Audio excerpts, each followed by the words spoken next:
MLA Balwant Singh मकोटिया जी, MLA Chenani से बहुत important मुद्दे के ऊपर आज बात करेंगे। मैं सीधे तौर पर उनसे आग्रह करूंगा अपनी बात आपके आगे रखें। धन्यवाद दीप जी। जैसा कि आप देख रहे हैं कि आज पूरे देश भर में एक प्रोपेगेंडा ईसीआई के खिलाफ, देश के लोकतांत्रिक ढांचे के खिलाफ, देश की सरकार और खासकर प्रधानमंत्री जी के खिलाफ राहुल गांधी और उनके कुछ अलायंस पार्टनर जो विदेशी ताकतों के साथ मिलके हमारे देश को दुनिया के अंदर बदनाम करने की एक साजिश कर रहे हैं। आज मैं बताना चाहता हूं कि उन्हीं के अलायंस पार्टनर यहां जम्मू कश्मीर में, जिन्होंने मेरे विरोध में चुनाव लड़ा, उन्होंने पहले दिन से, चुनाव से पहले भी उनकी हरकतें क्या थी, बाद में क्या हरकतें हैं, मैं उस पर नहीं जाना चाहता। लेकिन उन्होंने ये कहा कि मुझे चुनाव के बाद कि ये जो ईवीएम है, इसमें पहले तो उन्होंने कहा, बड़े डंडोरा पीटा, पूरी दुनिया को कहा कि मैं पहला दुनिया का शख्स बन गया कि जिसने रिकाउंटिंग कराई। और जब रिकाउंटिंग का दिन आया तो कहने लगे जनाब ये रिकाउंटिंग नहीं है, ये जो ईवीएम है उनकी चेकिंग है।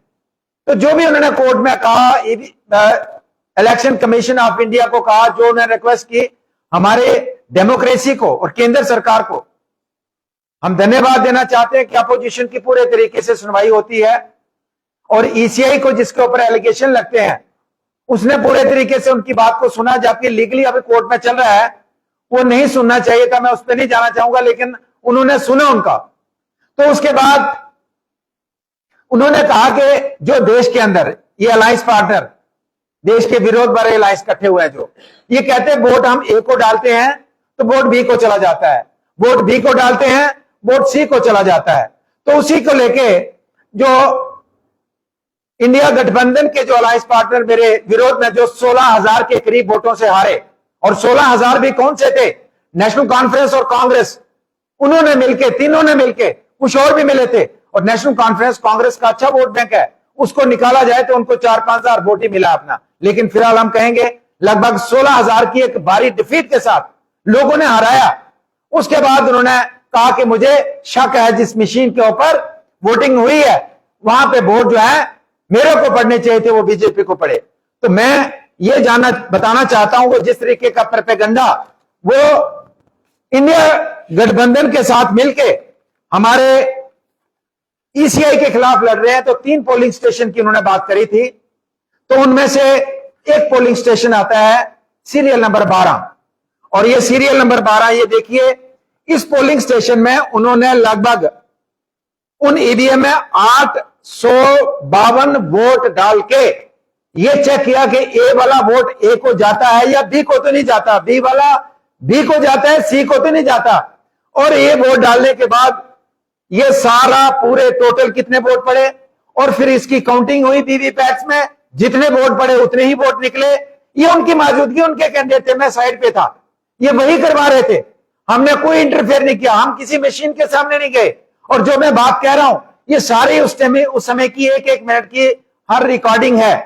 तो 12 नंबर की उन्होंने बात करी थी, तो ये 12 नंबर में जितने वोट डाले उतने ही निकले वीवीपैट में, और जिसको डाले थे उसी के खाते से निकले। और उसके बाद ये एक डॉक्यूमेंट है जिसके ऊपर वही कैंडिडेट, ये उनका नाम ये उनके सिग्नेचर देखिए, आप क्लोज अप कर सकते हैं, उन्होंने सिग्नेचर करके ये ऑथेंटिकेट किया कि जो 12 नंबर की मशीन थी इसमें कोई गड़बड़ी नहीं थी, इसमें जो भी हमने वोट डाले, जिसको डाले वो पड़े, उसी को गए, और वो वोट जितने थे उतने ही थे। तो ये उनके सिग्नेचर है, ये हमारे बाकी कैंडिडेट है, ऑफिसर के सिग्नेचर है।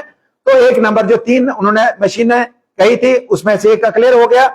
फिर वो कहते हैं जी 6 नंबर की मशीन, जो 6 नंबर का पोलिंग स्टेशन है उसका भी मैं बताता हूं। तो 6 नंबर का पोलिंग स्टेशन ये वाला आ गया, इसमें 6 नंबर के पोलिंग स्टेशन में ये वाला आया दूसरा डॉक्यूमेंट, इसमें लगभग ये वोट डालते हैं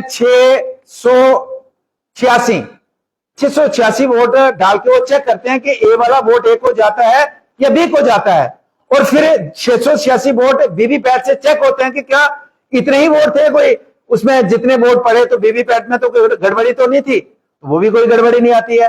फिर इस 6 नंबर के पोलिंग स्टेशन पे भी वो ये सिग्नेचर करते हैं और कहते हैं कि जनाब जो इस मशीन में जो हमने किया वो ओके है, उनके सिग्नेचर, हमारे बाकी कैंडिडेट्स के सिग्नेचर।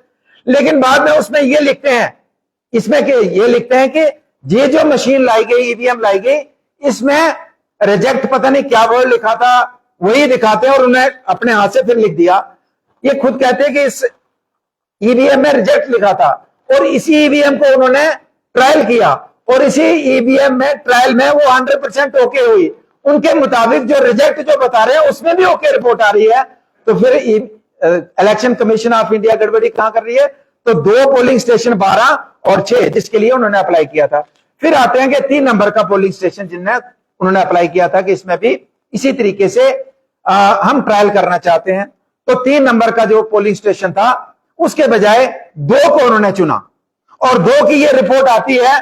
2 में ये वोट डालते हैं जनाब, 521 वोट डालते हैं और 2 नंबर का जो पोलिंग स्टेशन है उसकी ये डिटेल है, उसमें भी ये साइन करते हैं कि इस वाली मशीन में भी कोई गड़बड़ी नहीं है, जितने वोट डाले उतने ही वीवीपैट में चेकिंग में आए और जिसको जो वोट डाला उसी को गया, कोई गड़बड़ी नहीं है।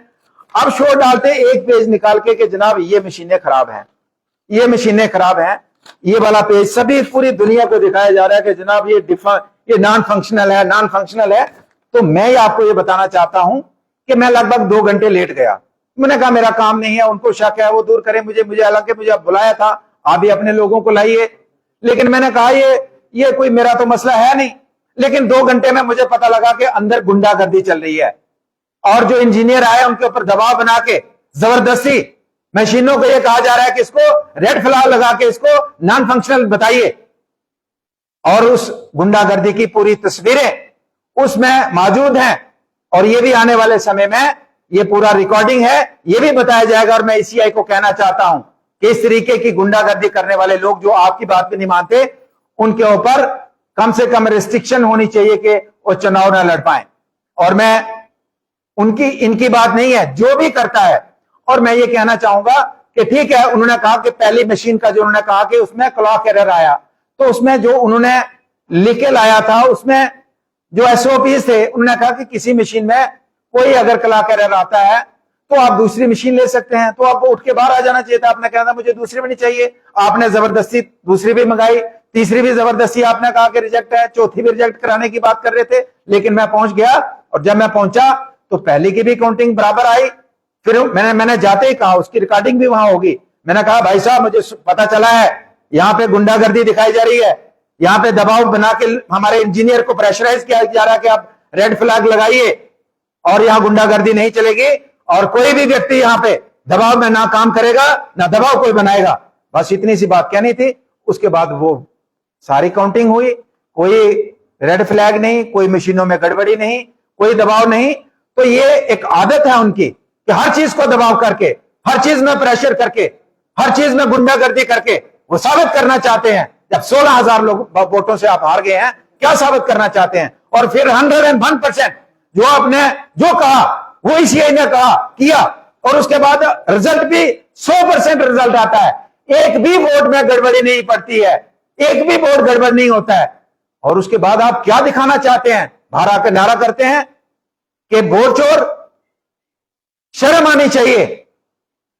इस तरीके का नेगेटिव प्रोपेगेंडा अपने देश के खिलाफ, अपने देश के लोकतांत्रिक ढांचे के खिलाफ विदेशी ताकतों के साथ मिलकर आप अपने देश को बदनाम करते हैं जस्ट इसके लिए कि आप हार गए चुनाव और लोगों ने हरा दिया आपको। हारे नहीं, हरा दिया और मुझे जता दिया, मेरा क्या कसूर है, लोगों ने वोट दे दिया।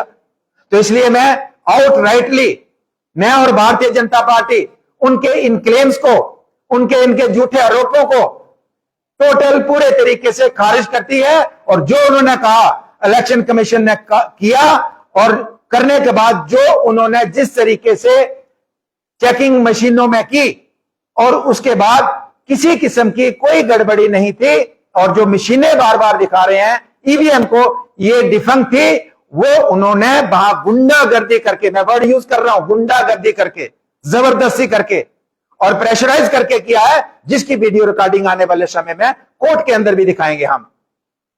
तो मैं यही कहना चाहूंगा कि उनके जितने भी आरोप हैं बेबुनियाद हैं और पूरे तरीके से जो है परसों का जो उधमपुर का जो ईवीएम का जो 3 ईवीएम उन्होंने मांगी थी, उन्होंने मैं चेकिंग करके उन्होंने साइन करके दिया है कि इसमें कोई गड़बड़ी नहीं है। उसके बाद मुझे लगता नहीं है कि कोई सवालिया निशान की गुंजाइश है, इसलिए उनके आरोप जो है टोटल बेबुनियाद है। Thank you very much.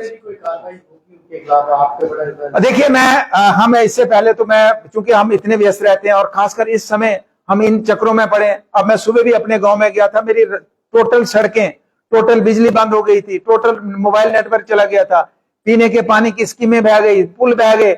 हमें उसके बीच में रहना चाहिए। भाई साहब तो हमें समय ही नहीं देते हैं। तो मैं ये कहना चाहूंगा कि उन्होंने पता नहीं क्या क्या क्या क्या करते रहते हैं, पर मेरे पास समय नहीं होता, मैं लोगों के बीच में रहता हूं। लेकिन मैं जरूर कहना चाहूंगा, अब उनकी हर बात का जवाब कानूनी तरीके से दिया जाएगा। हर चीज को पूरे तरीके से रिएक्ट, जिस तरीके से एलिगेशन, हर दिन एलिगेशन लगता है, हर दिन, और हर एलिगेशन का जवाब कानूनी तरीके से दिया जाएगा। और कानून में कानूनी तरीके से उनको सिद्ध करना पड़ेगा कि जो एलिगेशन, सैकड़ों एलिगेशन लगाए हैं, और सभी का कोर्ट के माध्यम से उनको जवाब देना पड़ेगा।